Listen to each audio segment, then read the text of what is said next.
On this episode of Lapeef Let's Talk. And then think that you're going to tell them later and then it's going to be cool.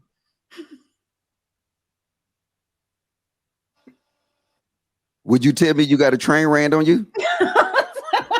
No, I'm serious. This is insane, bro. I don't see how it's comparable. I'm just saying because that's something that's not. You won't tell me that though. That's Courtney, I got it. You want somebody to tell you on the first date that they had a problem with drugs. I'm opt out of this. Well, per my observation, I have seen where early on my friend's husband told her that he had a past issue with addiction. She knew early on, before they even was dating long, before they got married, she knew early on that he was a recovering addict. He had been sober 6 years. She knew. I'm opting out. Answer my question. I'm opting out, Rilla. Nah, logic. Yo, I thought you about to say she had a train. No, I can't answer that question because that is not accurate or true. It had nothing to do with me. I don't want to be involved. Y'all good? I'm just discussing it as I would want to know the baggage up front, period. Before talking, before dating, before actually meeting the person. So it's not actually, let me know the baggage when we're going on multiple dates. No, let me know prior before even going on, spending time. As men, I feel like y'all men would want to know because you're wasting money on a date with this chick. Like, that you would want to know her baggage, but so before a date, you're gonna look, before I go on a date with you, how many kids you got? Do you own your own home? Do you got bad credit? Do you have halitosis? Have you ever had an STD? Are you a felon? Tell me about your mama. What's wrong with her? Do you got mama daddy issues? Was your daddy there? Have you ever been touched as a child? Actually, I had those conversations. All that before a date. No.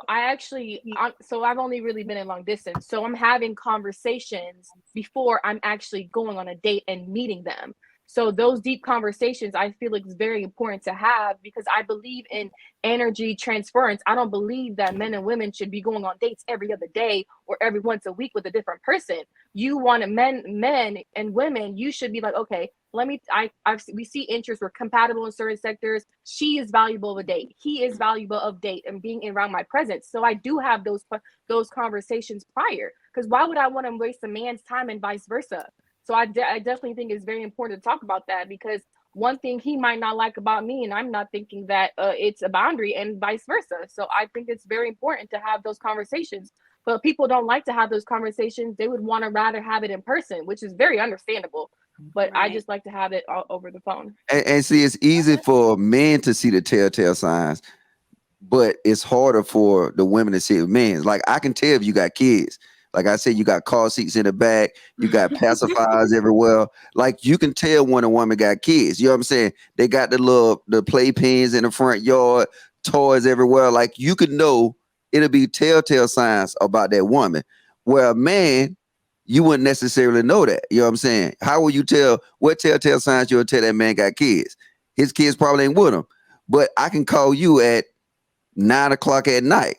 And you be like, hey, let me go. I got to go put little Junior to bed. Damn, how many kids you got? You know what I'm saying? But look, it's a difference. That's a double standard that come to it, though. It's not a double standard. I think it's just something that women got to vet. And men know these tricks. We vet y'all all the time before y'all even know. We can tell y'all got kids. Sometimes we can tell y'all, look, y'all jogging pants, you know what I'm saying? It have a little throw up on it. You know what I'm saying? What? What? Man, I don't know why men don't pay attention. Oh, you date women with young kids, huh? No, I don't. I'm just saying you just had the hair behind the door. A woman with no kids is not running around with a stain on her sweatsuit. Tell me I'm lying. But if a woman got kids, she moving, you know what I'm saying? Oh, it might be something simple. She might sit on some Twinkies in the car, and then now you gonna sit. You know what I'm saying? Look. Y'all want people to tell y'all lies, and somebody tell y'all the truth. Y'all don't like it. I never walked out with no stain or no Twinkie on my ass. I was just about to say, if I got a stain on my pants from that person got an Starbucks, I mean I got kids. Bro, look. Hey, all we gotta do, I'm telling you. Look, this how I am. I go to Walmart and I film it, and I will prove my points correct. See, I won't. And I send the footage to the JR. He can cut it up. But I guarantee you, I must look for certain things, for certain stereotypes, and I'll say, look, and I have the stereotype going in, and I prove it right. I guarantee I'll be over 50%. You want to bet? because you can You're tell. gonna go to Walmart and look for As stains. soon I have no idea what's happening right now. as soon as we go to Houston, man, we going to a Walmart. We're gonna do I'm a not survey. going to Houston. I don't like going to Can't Walmart. cancel me. I don't too. But there's a whole website about people in Walmart. So I mean, okay, but I've never. You see some interesting things in the Walmart. I don't like going in there anymore. Not the Walmart. All right, Kayla, go ahead. Should boundaries and baggage be discussed more in the beginning? I think people say that they discuss boundaries, but I don't think people actually do. I definitely think boundaries should be discussed more. Deal breakers should be discussed more. And they should be acknowledged, because sometimes people discuss them and they think, oh, make it work. Let's be for real. You just saying that because you lusted for that person, but in reality, probably won't work, right? As far as baggage, there's like levels to baggage. I think like kids is like a low level, because it's like, I don't know how you can have a conversation with kids with someone that has kids and the kids not come up. Like, you don't have to ask them. Their kids will come up. Like, what are you doing? I'm going to pick up my son from school. Like, it naturally will come up. So, like, as far as kids, that's on the low end of baggage. But then, like, when then it starts to get more like deeper and heavier when you start talking about family issues. Were you abused? Things like that. That is like, I think, farther into the relationship. But I personally would want to know if you early, like kids, I would want to know, like, if you have had any struggles with any type of addictions, whether it may be substances, gambling, anything of that nature. I want to know if that's something that you struggle with, like just as soon as people want to know about the kids, right? But as far as like deep things, like maybe you were abused or like issues and things like that, like I understand that that's like not something you just tell people. And so I understand like why that may take a little bit more time for you to share with me. But those other things, like that other kind of overarching baggage, like kids, like addiction, because once you're an addict, you're like always striving to stay sober, right? So those are things that I want to know early on, and I definitely think should be discussed early on. See, you're not being realistic. They're just like you saying that you'll tell a man you got a train ran on you.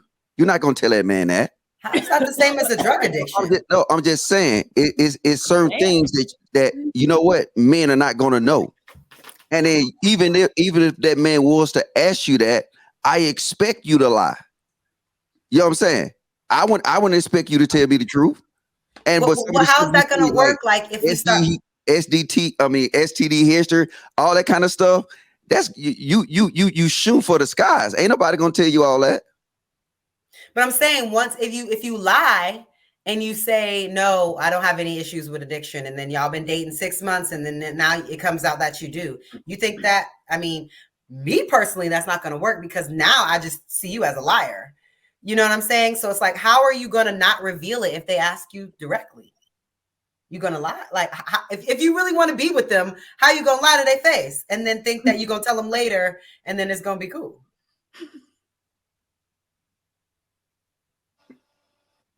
Would you tell me you got a train ran on you? No, I'm serious. This is insane, bro. I don't see how it's comparable. I'm just saying, because that's something that's not. You won't tell me that though. Courtney, I got it. You want somebody to tell you on the first date that they had a problem with drugs. I'm opt out of this. Well, per my observation, I have seen where early on, my friend's husband told her that he had a past issue with addiction. She knew early on, before they even was dating long, before they got married. She knew early on that he was a recovering addict. He had been sober 6 years. She knew. I'm opting out. Really? That's my question. I'm opting out, really. Nah, logic. Yo, I thought you about to say she had a train. No, I can't answer that question because that is not accurate or true. It had nothing to do with me. I don't want to be involved.